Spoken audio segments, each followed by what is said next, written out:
Mga larong Pinoy na patintero, tumbang preso at piko balak po ngayong isama sa isang malaking sports events na gaganapin sa Southern Alberta kung saan basketball, volleyball at badminton ang pangunahing mga kompetisyon. Narito ang report. Basketball, volleyball at badminton, mga sports na sikat sa mga Pilipino. Kaya sa gaganaping Southern Alberta Sports Festival, lakas ng lahing Kayumanggi Cup. Itatampok muli ang mga pinakamagagaling na manlalaro ng Filipino community sa mga sports na ito. We want to foster camaraderie. So, not only within Lethbridge, but also to foster camaraderie and sportsmanship to showcase that we want to have like peace and good relationship with each other. Pero kakaiba ang magiging Southern Alberta Sports Festival ngayong 2025 dahil bukod sa basketball, volleyball at badminton, magkakaroon din ng paligsahan sa mga larong patintero, tumbang preso at piko, mga larong tradisyonal na Pilipino. Ito po yung mga sports na kinalakihan natin nung tayo mga bata pa. Isa po ito sa mga adhikain ng Southern Alberta Sports Festival. Ipamulat sa ating mga kabataan, sa mga anak natin, at sa magiging apo kung ano yung heritage natin. This will be a tradition.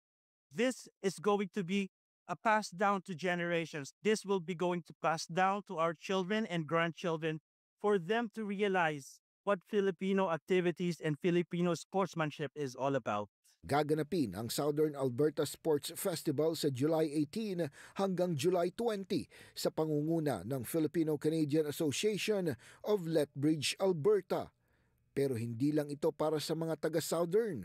Lahat ng komunidad sa Alberta o saan man sa bansa maaaring sumali sa mga sports at palaro na tampok sa 3 araw na mistulang Pinoy Olympics sa Canada.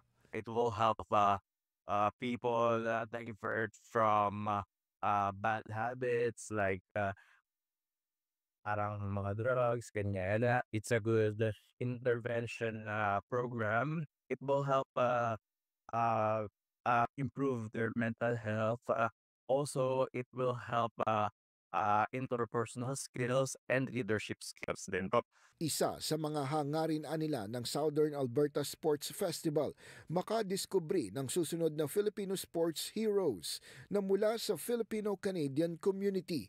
Mga manlalarong susunod nila sa yapak nina Paeng Nepomuceno, Lydia De Vega, Efren Bata Reyes, Manny Pacquiao at marami pang iba. These are our inspiration. That's why we created the Southern Alberta Sports Festival. This is honoring the roots and heritage of the Filipinos. May naghihintay na mga cash prizes, medals at trophies sa mga magwawaging atleta.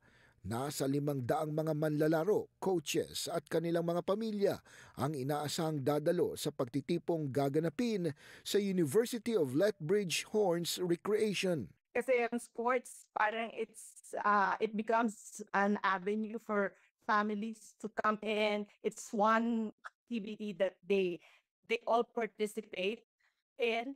And so it's very fulfilling on my part, especially if I'm the organizer.